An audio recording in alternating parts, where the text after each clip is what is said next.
Morning, morning. Welcome, everybody. It's It is a straight. Tuesday morning, and we are talking personal mastery this morning. Conform or not to conform? That is the question. So, Lee, you better lead us in on this because we want to make sure that we, Oh, conform to the boss's wishes and we are following the lead here. So, just as you get going, welcome Jasper, welcome Rob. Glad you could join us. We're just getting going. Well, thanks, Ivan. Yeah, conforming or not conforming and I'm not how sure. relate to success. So I think that's, and again, it goes back to what is your definition of success? What does success mean to you? And if I think of success as achieving something that I need in the moment, because for those of you who have had anything to do with me over the last little while will know that I am completely a square in a square box. I know, if I know what the rules are, if I know what the game is, I can play it well. But if I have to color out of the lines, my children and I did some my adult children and I did some icing of gingerbread men at Christmas time. It's not necessarily a tradition. We just decided to do it for fun. And I'm terrible. I don't know what colors to use and what I just don't not wired that way. So conforming is my go-to. If I know what I'm required to do, then I go and I do it. Does that mean that I've been successful? In games where the rules are known. And it's so games like tennis and hockey, where there's clear lines, where I know exactly what the expectations are. So project management, all of those kinds of things. If I know what the process is, I can tick the boxes, I can make it happen. And so, yes, in those environments, definitely been successful. But there have been moments in my life where not conforming has also led to success. And that is moments when things are not, you have to think literally out the box. And I'm saying out the box, I know it's a cliche, but I'm using it in memory of Edward de Bono, who used that word and used that phrase and has recently passed away. So cheers, Edward de Bono. And that was, I think of two occasions. The one was I wanted my children to go to a new private school. It had not been, it was literally being built from the ground up. And I just thought it would be an amazing opportunity, educational opportunity for my children living in Centurion. And I was married to a minister and I was working at the church, and we could not afford to send our children to private school. So I thought long and hard, and I thought, so what do I have? What do I have that I can offer the school in exchange for half the school fees? I came up with my husband. I literally traded my husband for half the school fees, because the school advertised itself as a Christian community school. And guess what? My husband was a minister. So I said to him, and I said to the school, listen, you guys, you need a chaplain. And I offered Christopher's time for free to the school as a chaplain in exchange for half the school fees. And it was a great trade. Everybody was happy, even my husband, bless his cotton socks. And then the other thing that happened was a non-conforming thing. Was I, in my early 40s, went through burnout. And I knew I needed a break, and I knew I needed to have time away, and 2 weeks holiday was not going to do it. we traded, again, it's a great trade. So obviously I'm a negotiator at heart, but I traded 3 months with another family. We exchanged homes, cars, and schools. We moved to Nashville. They needed to do a 3-month project in South Africa. So they came to live in our house.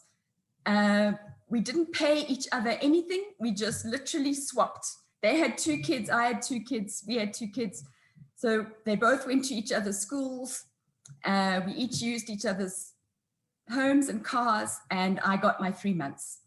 And they had 3 months of rent-free housing and places in schools for the time they needed to be in South Africa. And it was, again, a tremendous experience and made lifelong friends, even though we literally passed each other across flights. So those are my experiences of conforming and not conforming in terms of success. I'd love to hear your stories. Great, thanks, thanks, Lee. So you were responsible for this, for the initiation of Airbnb, were you? It was literally kicking that off. So Tabiso, we're going to get Tabiso up next. I know he's got a few challenges with his connection this morning, so if everyone wouldn't mind just switching off their videos for Tabiso, and then we can get him on the go.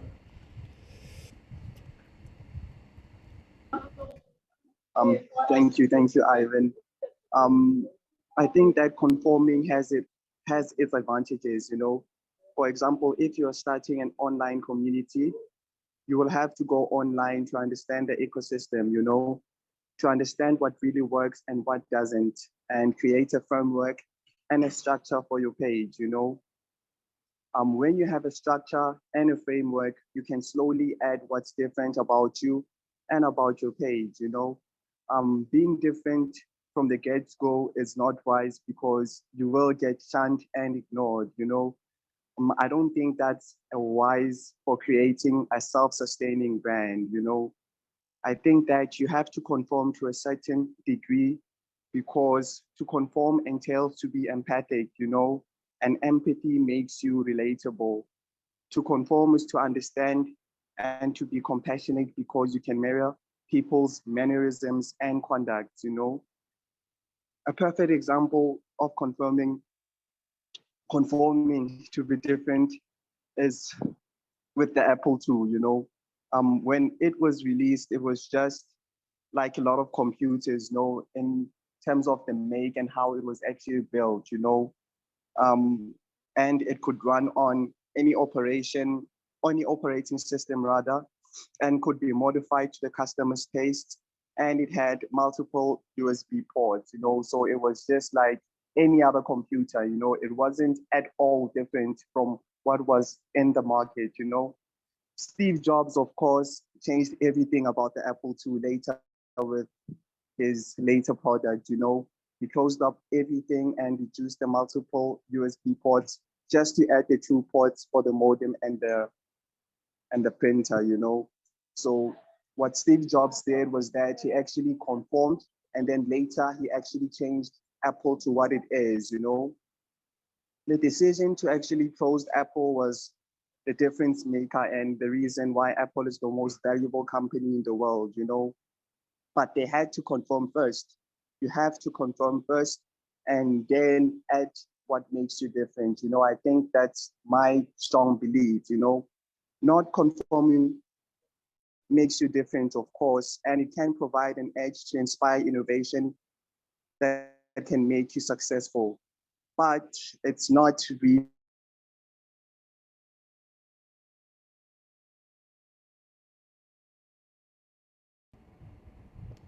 So it seems like Tabiso's link might have broken on him. Okay, well, I think we unfortunately seem to have lost Tabiso there for a moment, but I think we got the gist of where he was heading. So conform before you don't conform. All right, so Edward, I know you're a conformist. You know, you love to keep things in straight lines and don't break any rules. And I'm just thinking I'm now going to have to destroy all the statues of Lee, because I've learned she's a white slave trader, which is quite strange. Yeah, I think there's a time to conform and there's a time to not conform. And I think it's interesting that you mentioned Edward de Bono, because he had his 6 hats theory. And I think 2 of the hats are negative and positive. And I think his view was that you had to change hats from time to time. And if you think about it, sometimes you have to conform.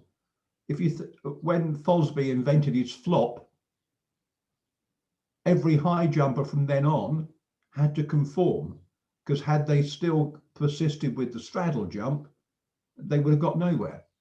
So I think very often when a paradigm shifts, that's the time you have to conform until you can discover the next paradigm shift, and then everyone has to follow you. It was interesting that Tobiso said you have to conform first and then disconform or whatever. But when Virgin decided to move into the financial services space, that was a bit different,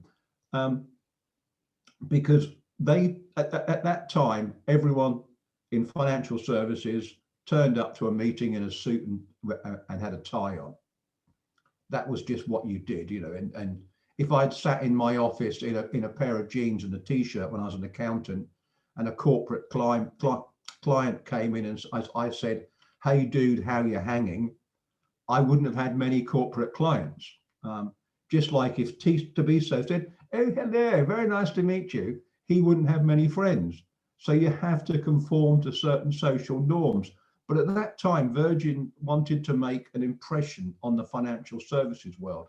So they turned up to every single conference, every single meeting in chinos and a polo shirt, so that they were standing out from everyone else. Strangely enough, everyone conformed to their own Virgin style of dress, but they were not in the same style of dress everywhere else.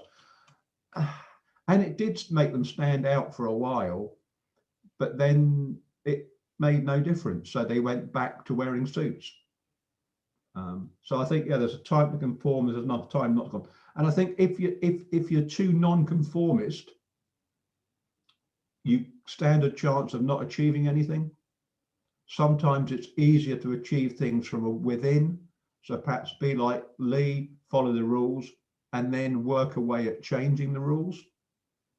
If you're not playing the game, you don't have much chance of changing the rules. But the trouble is, once you start conforming, you get sucked in, and then you lose your will, your ability, your desire to change. So I think there's a very brave man that goes into somewhere, conforms with the idea of changing them. But I found sometimes not conforming works, and I like to not conform sometimes, and other times you just have to get in there, conform to all the social norms and kind of change it subtly. And it's a bit like pacing and leading. If I turn around to you and say you're wrong, you just turn around and say I'm right.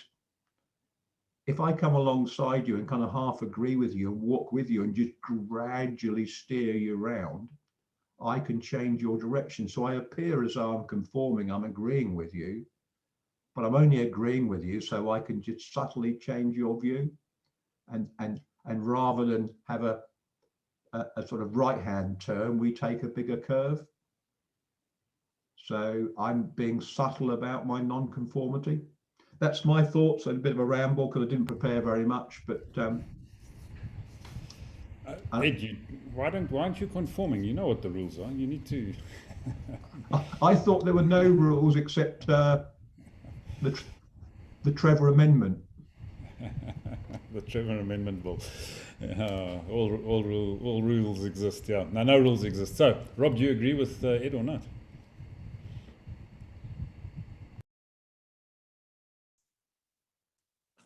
It's certainly food for thought. as all of it has been so far. So I apologize for not doing much preparation as well. And I don't have a very strong view of whether conformism is right or wrong. On the one hand, if we take the likes of Steve Jobs, Bezos, Gandhi, Jesus Christ, Hitler, I would venture to suggest that they are all, or were all, non-conformists.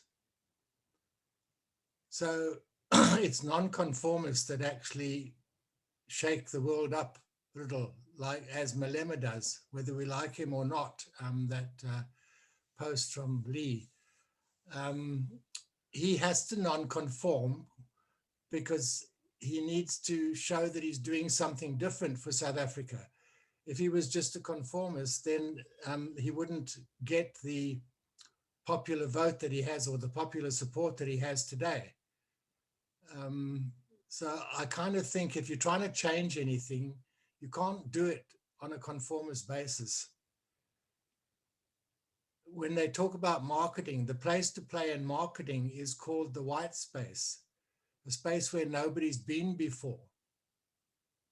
So it has its big challenges because you're almost creating a market, but it has its benefits because you're the only one in the market.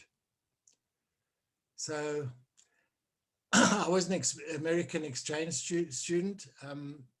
If I'd gone across to America and I had worn their jackets, dressed like they did, I probably would have just sort of disappeared into the school, into as somebody who wasn't noticed. But I went with my Wits University jacket. I went with my checked pants made out of flannel, not chinos. I had long hair. I spoke with this odd accent, which got used to very good use at times, where I said, well, I was actually born in Manchester. I'm very friendly with, who was it at the time? Jerry and the Pacemakers, just to not get caught up in too much of a fib.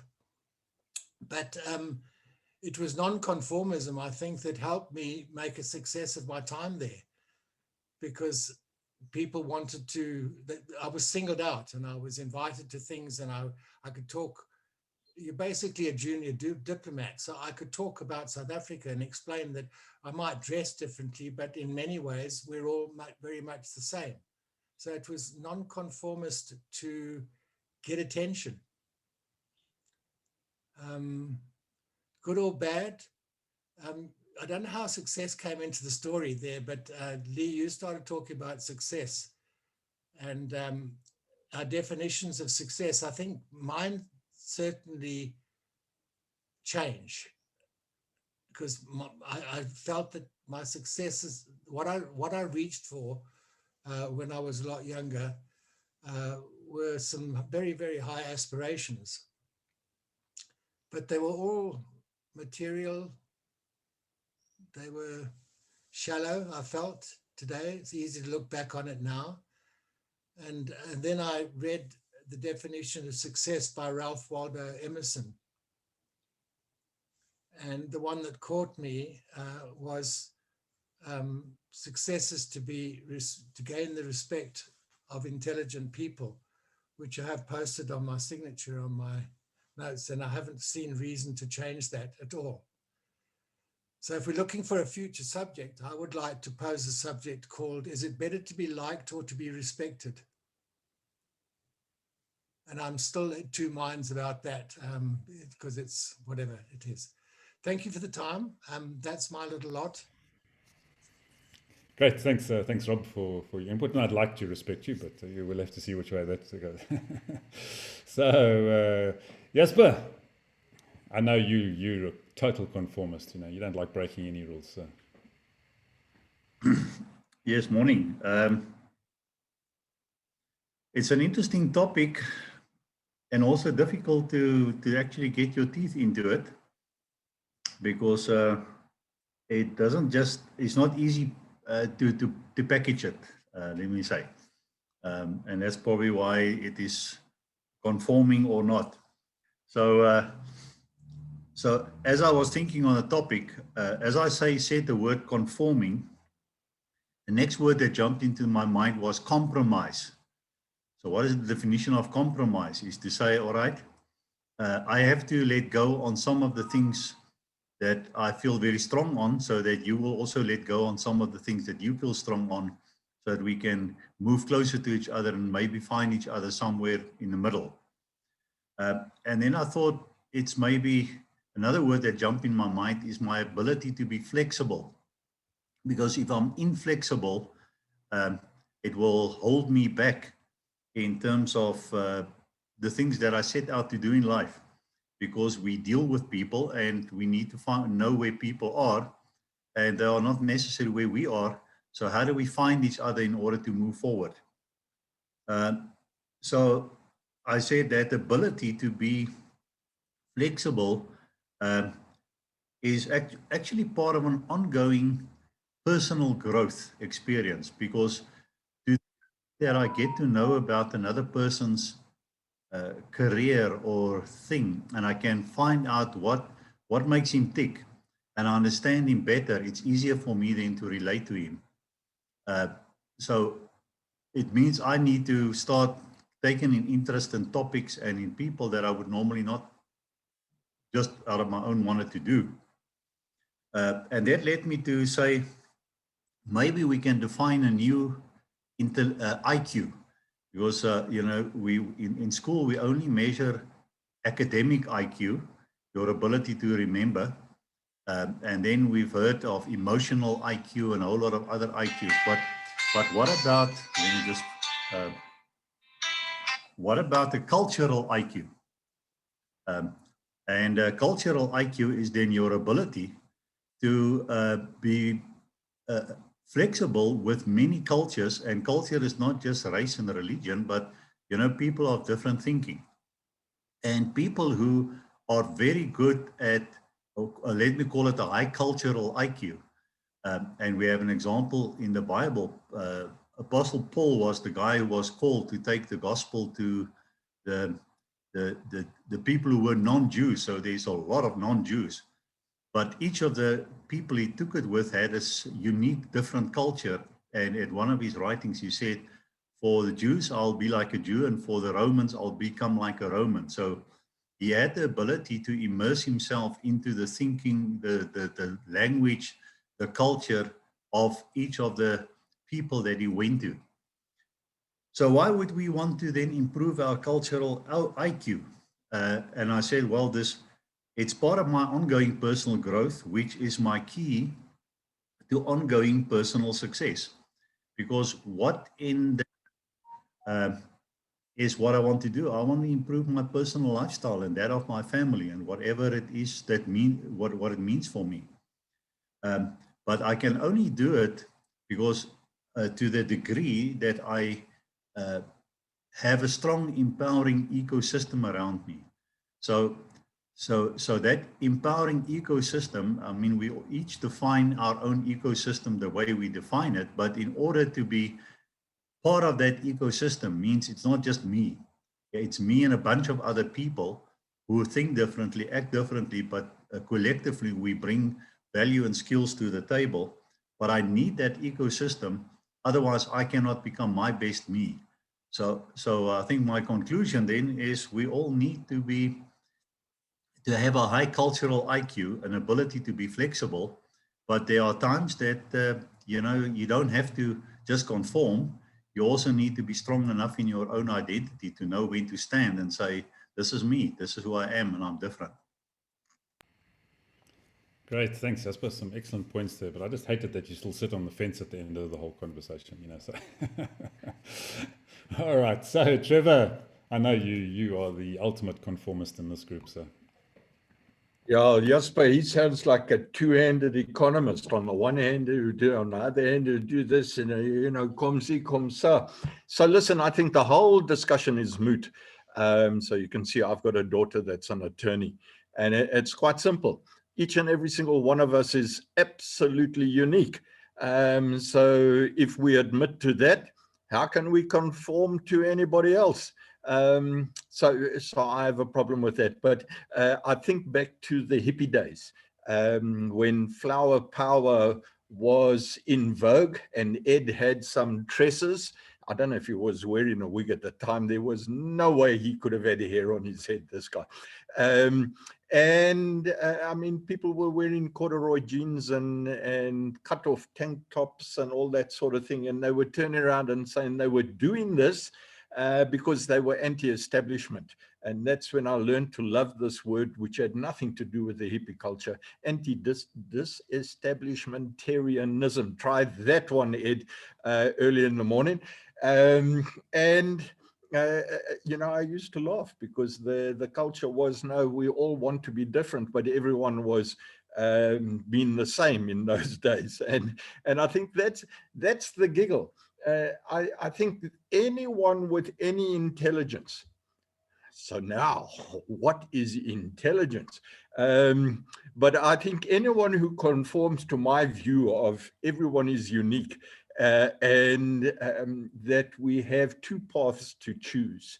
We've all come across the saying, choose the path less traveled, which tends to me to mean push the envelope, think out of the box, in fact, escape the box. How can you grow without actually pushing yourself to see how far you can actually grow?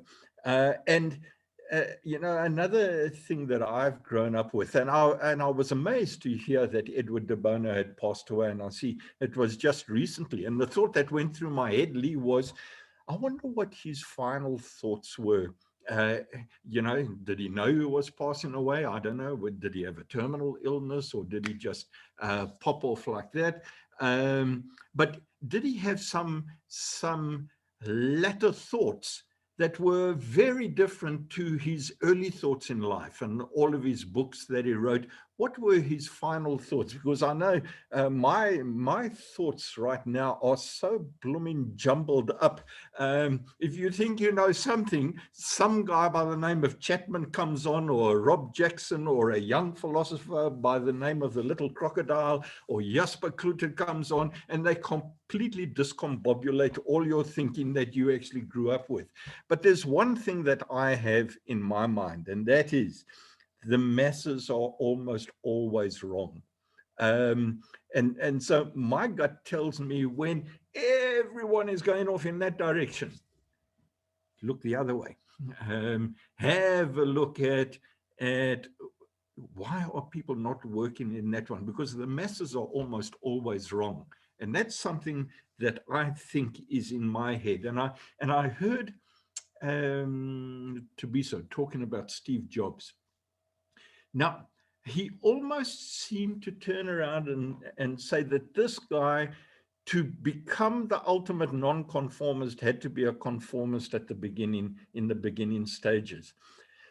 I think that's such a waste of time. You know, the quickest way to actually make things happen is to perhaps get a whole team of individuals, someone who's a great conformist. So you get a prissy young lady who doesn't want to break the rules and wants to work in the box, and you find her as part of your team.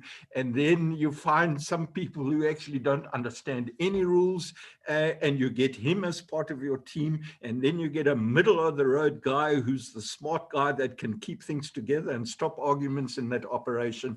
And you get him as an enterprise development manager in your team. And that's wisdoms. There you go. That's wisdoms. No, well, that's us. But yeah, for me, I think my favorite quote, which I popped in the chat box a little bit earlier from George Bernard Shaw, is, you know, all progress is due to the unreasonable man. So you can, you know, you get the people who like to conform, who like to follow, and you know, it's been touched on. I think, you know, all these young people who think they're being absolutely unique, but they're all doing exactly the same thing, you know, which makes them the same. But they're being unique. They're being themselves. So yeah, I don't think you can change anything unless you don't conform, unless you buck the system or kick against it at least. Yeah, and perhaps, yes, you do need to work your way into it, as Ed said in the beginning, to get within the game before you can change it. But I think some people manage to do it from outside. So you can break a system from the outside. Maybe it's harder. But I think sometimes it can be harder once you're inside a system to break it, because you then get constrained by the rules and the regulations. And that's another place, I suppose, where we all have to conform to some extent, isn't it? I mean, if we all went around breaking laws every single day, not conforming, you know, well, maybe not in this country, you might get caught, but certainly in some countries you might get caught. I think, yeah, we tend to get away with it more often than we get caught. But does it make it right? I think that's the real question. So I think there needs to be a balance somewhere along the line. So I'm doing a Jasper and sitting on the fence here. There needs to be a balance between when you conform and when you don't conform. It's got to be within the realms of legality, perhaps, morality, perhaps. So it comes back to Rob's point, you know, where's the intelligence? So we've got to find intelligence. Intelligence has got to be in the mix somewhere, and we've got to think about it and think how we can change it. You know, some people just go and do it, just do it. You know, we've heard that one somewhere, haven't we?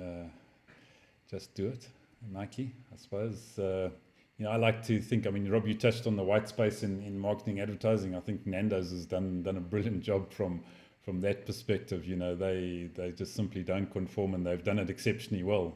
Others who tried to follow them have just messed it up completely. So you know, you get the leaders and the followers. So I think we need all of it. We need all of it, because you do need the conformists, because they're the ones that you can tell what to do and they can go and do it. You need the non-conformists, the ones who tell them what to do. So there you go. I think that's my little bit. But Lee, I think we have a topic for tomorrow. I think we do. Absolutely. So, Rob, thank you for that. We will definitely be talking tomorrow about is it better to be liked or respected? I think it's a great topic, and I think it follows on well from today as well. So thank you for that. Wednesday topic done. Good. Excellent. Thanks, everybody. Go out there. Try and be respected. Don't worry about being liked. You know, who cares? We'll find out tomorrow morning. Have a good one. Cheers.